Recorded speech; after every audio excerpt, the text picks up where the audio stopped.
I've just been on a 6.5k run, and as you can probably see, it's pretty hilly, so it's been tough going. So do you want to learn how to use video marketing for your brand, your organization, or your business?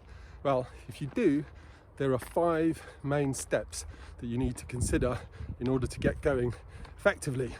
Step 1, strategy. What is the video marketing landscape? What works, what doesn't work? Secondly, we need a plan. Now, the way that video marketing works best is if it's a series of episodes, messages that can be repeated and presented in an engaging format, but a repeatable format.